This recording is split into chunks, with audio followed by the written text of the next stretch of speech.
Hi. Hello. നമ്മുടെ ഇന്നലെ 2-3 ദിവസങ്ങളായിട്ട് നമ്മുടെ പേപ്പറിൽ ഒരു ന്യൂസുകൾ വായിക്കാനുണ്ട്. സ്വന്തം മകൻ അമ്മയെ കൊലപ്പെടുത്തുന്നത് അല്ലെങ്കിൽ മൃഗീയമായി ഉപദ്രവിക്കുന്നതൊക്കെ നമ്മൾ കാണുന്നുണ്ട്. അത് ഒരു പക്ഷെ നമുക്ക് ഭയങ്കര വേദന ഉണ്ടാക്കുന്ന കാര്യമാണ്. അതിൻ്റെ ഉത്തരവാദികൾ ഒരു കണക്കിന് നമ്മൾ പാരൻസിനാണെന്നാണ് എൻ്റെ ഒരു അഭിപ്രായം. എന്ന് വെച്ച് കഴിഞ്ഞാൽ ഒരു 1.5 വയസ്സ് അല്ലെങ്കിൽ 2 വയസ്സായ കുട്ടിയുടെ അടുത്ത് ഒരു ഷോപ്പിൽ പോയി ഡയറി മിൽക്ക് എന്താണെന്ന് പോലും അറിയില്ല കുട്ടിക്ക്.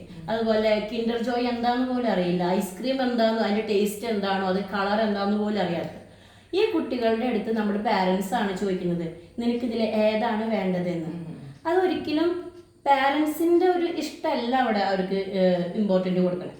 ആ കുട്ടികൾക്കാണ് സെലക്ട് ചെയ്യാനുള്ള ഒരു ചാൻസ് കൊടുക്കുന്നത്. ഇങ്ങനെ സെലക്ട് ചെയ്യുമ്പോൾ ആ കുട്ടികളുടെ ഉള്ളിലെ ഒരു ചിന്ത വരികയാണ്, എനിക്കിഷ്ടമുള്ളത് എനിക്ക് സെലക്ട് ചെയ്യാം, അതിന് പാരൻസ് ഓക്കെയാണ്. ഇങ്ങനെ വളർന്നു വരുന്ന കുട്ടികൾ വലുതാവുമ്പോൾ അവർ സെലക്ട് ചെയ്യുന്ന പല കാര്യങ്ങളും നമ്മൾ പാരൻസിന് അംഗീകരിക്കാൻ പറ്റില്ല. അപ്പോൾ അത് സ്വാഭാവികമായിട്ടും പാരൻസ് അത് വേണ്ട, അവർക്കൊരു ബ്ലോക്ക് വരുത്തുമ്പോൾ അവർക്കത് പ്രതികരിക്കുകയാണ്. ആ പ്രതികരണ ശേഷിയാണ് നമുക്ക് ഒരിക്കലും അംഗീകരിക്കാൻ പറ്റാത്തത്.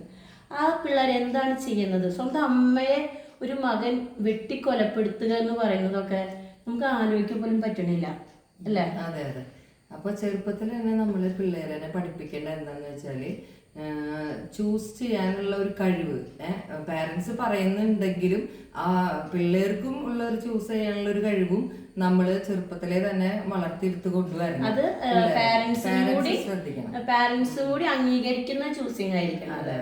അതായത് അവർക്ക് ദോഷം വരരുത്, കുട്ടികൾക്ക് ദോഷം വരരുത്. കുട്ടികൾക്ക് എന്താണ് വേണ്ടതെന്ന് ആദ്യമായി പഠിപ്പിക്കേണ്ടത് പാരന്റ്സ് തന്നെയാണ്. അത് ഇന്നത്തെ സമൂഹത്തിൽ അത് ചെയ്യണില്ല. പാരന്റ്സിനെ ധിക്കരിക്കാനാണ് പിന്നെ വളർന്നു വരുമ്പോ അവർക്ക് തോന്നുന്നത്, അല്ലേ? ശരിയല്ലേ?